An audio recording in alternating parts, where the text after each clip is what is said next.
నమస్తే అండి. శ్రీమాత్రే నమః. శర్మ గారు, కొంతమంది దగ్గర నేను విన్నాను. శివాభిషేకం, శివుడికి అభిషేకం మహిళలు చేయకూడదు అని. హ్మ్. సాధారణంగా దేవుళ్ళను, దేవతలను దర్శించుకోవడానికి ఈ లింగ భేదం అనేది ఉండదు. అవును. ఎవరైనా సరే దేవుణ్ణి, దేవతను తమకు నచ్చిన లేకపోతే వాళ్ళు ఇష్టంగా భావించే దేవతను, దేవుడిని ఆరాధించవచ్చు అవును. కదా. అవును. బట్ ఎందుకు శివుడికి మహిళలు అభిషేకం చేయకూడదు? అర్ధనారీశ్వరుడు అంటారు కదా, అవునండి. ఎందుకు? ఇక్కడ అభిషేకం చేయకూడదని ఎక్కడా కూడా చేయలేదు. ప్రస్తావన రాలేదు కూడా. కొంతమంది ఏం చేస్తారు అనంటే గనక గొప్పలకు పోయా, లేదు అనంటే వాళ్ళకి తెలిసి తెలియకనో కొన్ని వివాదాస్పదమైనటువంటి వ్యాఖ్యలు చేసేస్తూ ఉంటారు. తర్వాత దానికి సమాధానం చెప్పేటటువంటి దౌర్భాగ్య స్థితి ఇదిగో ఇలాంటి సందర్భాల్లో వస్తుంది. ఇక్కడ ఇంకోటి మీరు గమనించవలసింది ఏంటంటే, మనము ఎన్నో రకాల దేవతలను, దేవుళ్ళను చూసే ఉంటాం. మనకు ఎక్కడికి వెళ్ళినా అంటే శివాలయాలు తప్ప ఏ ఆలయంలోకి వెళ్ళినా గర్భాలయంలోకి ప్రవేశం ఉండదు మనకు. అంటే గర్భగుడిలోకి వెళ్ళడానికి ఎవ్వరికీ అనుమతి ఉండదు. ఒక్క అర్చకుడికి తప్ప. కానీ శివాలయాలు, శైవక్షేత్రాలు ఎక్కడైనా ఉండనివ్వండి. ప్రతి ఒక్కరూ కూడా గర్భాలయంలోకి వెళ్ళి శివుడిని చక్కగా దర్శించి, శివారాధన అంటే శివుడిని ఇలా చేతులతో స్పృశించి, ముట్టుకొని, తలను ఆనించి బయటకు వచ్చేటటువంటి ఏదైనా ఒక అద్భుతమైనటువంటి దైవం ఉంది అనంటే గనక అది శివుడు మాత్రమే. శివుడికి తప్పకుండా ఆడవాళ్ళు, మగవాళ్ళు అనేటువంటి లింగభేదం శివుడికి అసలే లేదు. ఇక్కడ మీరు ఇంకోటి గమనించాల్సిందంటే, ఆంజనేయ స్వామి ఆలయం ఉంది అనుకోండి, గర్భాలయంకు వెళ్ళడానికి అవకాశం లేదు. అలాగే విష్ణుమూర్తి ఆలయం ఉంది, లేదా కృష్ణుని గుడి ఉంది, అలాంటి వాటిలో కూడా ఎవ్వరికి గర్భాలయంలోకి ప్రవేశం లేదు.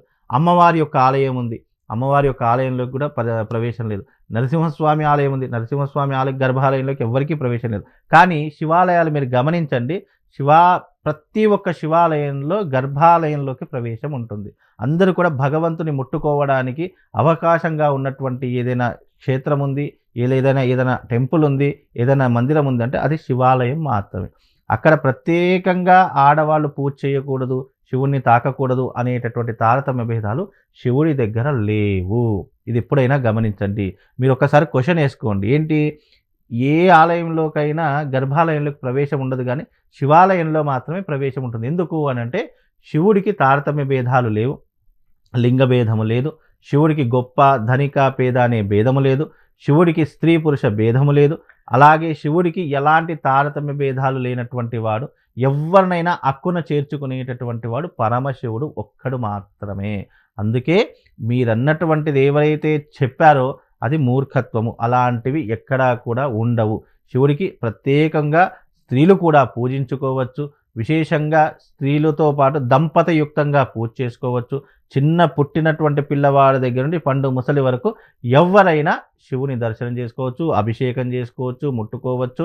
ఏం చక్కగా స్వామివారి యొక్క సేవ చేసుకునే అదృష్టము అందరికీ దక్కుతుంది. శివుణ్ణి ముట్టుకోకూడదు, స్త్రీలు తాకకూడదు అనేటటువంటి తారతమ్య భేదాలు ఎక్కడా కూడా లేవండి. అంటే ఏ దేవుడికి లేని విశిష్టత శివుడికి ఉన్నప్పుడు ఆ శివుడి పైనే ఈ ఆరోపణ ఏంటి, ఎందుకు వచ్చింది? అంటే ఆరోపణ అనేటటువంటిది చెప్పాను కదండి, తలాతోక లేనటువంటి వాళ్ళు, శాస్త్ర అవగాహన లేనటువంటి వాళ్ళు, లేదు అని అనుకుంటే ఇలా చెప్తే మనకి ఏదైనా పేరు వస్తుందేమో, లేదా ఇది ఎక్కడా లేనటువంటి చెప్పడం ద్వారా నాకు గొప్ప ఏదైనా దొరుకుతుందేమో అనేటటువంటి అవగాహన కావచ్చు.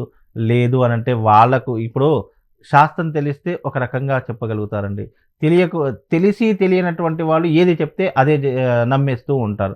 కాబట్టి ఒక ప్రశ్న అనేటటువంటిది ఏమవుతుందంటే ఒక నోటి నుంచి ఇంకో నోటికి, ఇంకో నోటి నుంచి ఇంకో నోటికి అలా అలా అలా అలా వచ్చి ఇదిగో ఇప్పుడు మీడియాలోకి వస్తూ ఉంటుంది. కాబట్టి అలాంటి తారతమ్య భేదాలు లేవు అని అనుకున్నప్పుడు, అలాంటి పని శివుడికి అలాంటి స్త్రీ పురుష భేదం లేదు అనుకున్నప్పుడు అసలు ఆ క్వశ్చనే రాంగ్. కాబట్టి అలాంటి ప్రస్తావన ఎక్కడ కూడా లేదు. స్త్రీలు పూజ చేయకూడదు, శివుడికి స్త్రీలు ముట్టకూడదు అనేటటువంటిది ఎక్కడా కూడా ఏ శాస్త్రంలో కూడా లేదు. ఇప్పటికీ కూడా మీరు ఏ శివాలయాల్లో 12 జ్యోతిర్లింగాల్లో ఏదైనా తీసుకోండి, అక్కడ ఎక్కువ మగవాళ్ళ కంటే ఆడవాళ్ళు ఎక్కువగా పూజ చేస్తూ ఉంటారు. లేదు అంటే దంపతయుక్తంగా పూజ చేస్తూ ఉంటారు. కాబట్టి అలాంటి భేదములు, అలాంటి తారతమ్యాలు ఏమీ లేవండి. నిరభ్యంతరంగా భయం లేకుండా స్త్రీలు కూడా తప్పకుండా పూజ చేయొచ్చు. కాకపోతే స్త్రీలకేంటి, ఆడవాళ్ళకేంటి కొన్ని నియమ నిబంధనలు ఉన్నాయి. తప్పనిసరిగా నియమాలు పాటించి వెళ్ళాలి అని శాస్త్రము. అంటే ఎలాంటి నియమాలు ఉన్నాయి? ముఖ్యంగా స్త్రీలు గనక గర్భాలయంలోకి వెళ్ళినప్పుడు తప్పకుండా సాంప్రదాయమైనటువంటి దుస్తులు ధరించాలి. మొదటిది. రెండవది ఏమిటి అనంటే గనక వివాహమైనటువంటి స్త్రీలు పంచమాంగల్యాలు తప్పకుండా ధరించాలి. పంచమాంగల్యాలలో ఏ ఒక్కటి ధరించకపోయినా శివుణ్ణి ముట్టుకోకూడదు, శివాలయం గర్భాలయంలోకి వెళ్ళకూడదు, దూరం నుంచి దండం పెట్టుకొని వెళ్ళిపోవాలి తప్ప గర్భాలయంలోకి ప్రవేశం లేదు. అలాగే స్త్రీలు శివారాధన చేసుకునేటటువంటి సమయాల్లో తప్పకుండా భర్త అనుమతితో శివారాధన చేసుకోవాలని శాస్త్రము. భర్త అనుమతి లేకుండా శివారాధన కూడా పనికిరాదు అని శాస్త్రము. కాబట్టి ఇదొక నియమాలు కొన్ని ప్రత్యేకంగా చెప్పడం జరిగింది. అలాగే శివారాధన చేస్తున్నటువంటి సమయాలలో తప్పకుండా చేయవలసినటువంటి క్రతువులు ఏమిటి అంటే దంపతయుక్తంగా వెళ్తే శుభం చేకూరుతుంది అని శాస్త్రం. భర్త లేనటువంటి సమయాల్లో ఎవరైనా స్త్రీలు ఆలయానికి వెళ్తే భర్త యొక్క వస్త్రం ఏదైనా తమ దగ్గర పెట్టుకొని ఆలయానికి వెళ్ళడము అనేటటువంటిది ఒక రీతిగా చెప్పారు, దాన్ని ఒక కట్టుబాటుగా చెప్పారు అనేటటువంటిది ప్రతి ఒక్కరూ ఇప్పటికీ కూడా మీరు చూస్తే ఆలయాల్లో మీరు సనాతనమైనటువంటి ధర్మం పాటించే ప్రతి ఒక్కరూ ఇదిగో ఈ నియమాలతో రావాలని ప్రతి ఒక్కరు ఫ్లెక్సీలు కూడా పెడుతున్నారు. ఎవరు పాటిస్తున్నారు? ఎవ్వరు పాటించట్లేదు. ఎవరికి ఇష్టానుసారంగా వాళ్ళు వెళ్తున్నారే తప్ప మనం భగవంతుడి దగ్గరికి వెళ్ళేటప్పుడు తప్పకుండా ఎందుకు సాంప్రదాయంగా వెళ్ళాలి అని అంటే కనుక ఇప్పుడు మనము సినిమాకు ఒక రకంగా వెళతాము, లేదు పెళ్ళిళ్ళకు గృహప్రవేశాలకు కావచ్చు శుభకార్యాలకు ఒక రకంగా వెళ్తాము. నువ్వు సినిమాకి వెళ్ళినట్టు శుభకార్యాలకు వెళ్ళలేం కదా, ఎందుకంటే అక్కడ కట్టు బొట్టు ఒక ఆచారం, ఒక వ్యవహారం, ఒక పద్ధతి, ఒక సాంప్రదాయం అక్కడ ఏడ్చింది. అలాంటప్పుడు నువ్వు దేనికి కట్టుబాట్లు పాటించాలి, దేనికి పాటించకూడదు మనకు ఒక అవగాహన ఇచ్చారు. కాబట్టి నువ్వు నీ పర్సనల్ వ్యవహారానికి వచ్చేసరికి నువ్వు ఇలానే ఉండు, కానీ ఒక 10 మంది తిరిగేటటువంటి ప్రదేశంలో ఒక పాజిటివ్ ఎనర్జీ ఉన్నటువంటి ప్రదేశాల్లో నిన్ను చూసి 10 మంది ఆదర్శంగా ఉండాలి అనేటటువంటి ఒక అర్థంతో అక్కడ మనం ప్రదర్శించాలే తప్ప మనము ఇష్టం వచ్చినట్టుగా ఆలయాల్లో తిరగడము, ఇష్టం వచ్చినట్టుగా ఆలయాల్లో సంచరించడం చేశామనుకోండి, అది నెగిటివ్ ఎనర్జీకి దారితీయడంతో పాటు మనకు నరదృష్టి ఎక్కువగా పెరిగిపోయేటటువంటి అవకాశాలు ఉంటాయి. ఇప్పటికీ కూడా కొంతమందికి ఈ అంటే ముఖ్యంగా నెగిటివ్ ఎనర్జీ ద్వారా స్త్రీలకు ముఖ్యంగా ఏమవుతుంది అని అంటే గనక శరీరం వాలిపోవడము, కళ్ళు మబ్బులుగా రావడము, ఎక్కడ కూర్చుంటే అక్కడ పని చేయడం ఇష్టం లేకపోవడము, లేదు అని అంటే కనుక లేజీతనం ఎక్కువైపోవడము, లేదు అంటే మైండ్ ఎప్పుడూ కూడా ఏదైనా చెడు సంకేతాలు ఆలోచించడము, ఇలాంటివి ఎక్కువగా జరుగుతాయి ఇలాంటి సందర్భాల్లో. కాబట్టి అందుకే ఎక్కడికి వెళ్ళాల్సిన ప్రదేశాల్లో అదే కట్టుబొట్టు పాటించాలి, అదే రకమైనటువంటి సాంప్రదాయమైనటువంటి విధానంతో వెళ్తే అన్ని రకాలుగా బాగుంటుంది.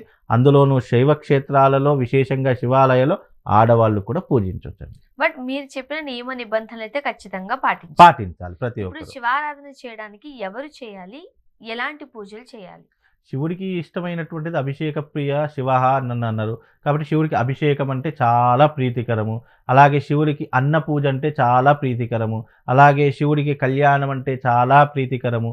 ఎవరికైతే ఈ యొక్క వివాహం కావట్లేదో శివ కళ్యాణం చేస్తే శీఘ్రాతి శీఘ్రంగా పెళ్ళిళ్ళు అవుతాయని కూడా చాలామంది శివపార్వతుల కళ్యాణం చేయిస్తూ ఉంటారు. అలాగే శివపార్వతుల కళ్యాణం లోక కళ్యాణంగా ప్రస్తావించబడింది. కాబట్టి ఈ లోకానికి ఏదైనా అరిష్టములు జరుగుతున్నాయి, మీరు అన్నారు ప్రకృతి వైపరీత్యాలు వస్తున్నాయి, దీన్ని ఎలా ఆపాలంటే ఇలాంటి కళ్యాణాలు, దేవతా కళ్యాణాల్లో మొట్టమొదటి కళ్యాణం శివపార్వతుల యొక్క కళ్యాణం చేయడం ద్వారా ప్రకృతి పరంగా వచ్చే విపత్తులు ఆగిపోతాయి. ప్రకృతిని సృష్టించేది ఆయనే, అంతం చేసేది ఆయనే. అంతం చేసేవాడికి సృష్టించే అవకాశం ఉంటుంది, సృష్టించేవాడికి మళ్ళీ అంతం చేసే అవకాశం కూడా రెండూ కూడా ఉంటాయి. కాబట్టి ఇలా ప్రకృతి వైపరీత్యాలు రాకుండా ఉండడానికి శివపార్వతుల కళ్యాణం చాలా విశేషమైనటువంటిదండి. ధన్యవాదాలండి.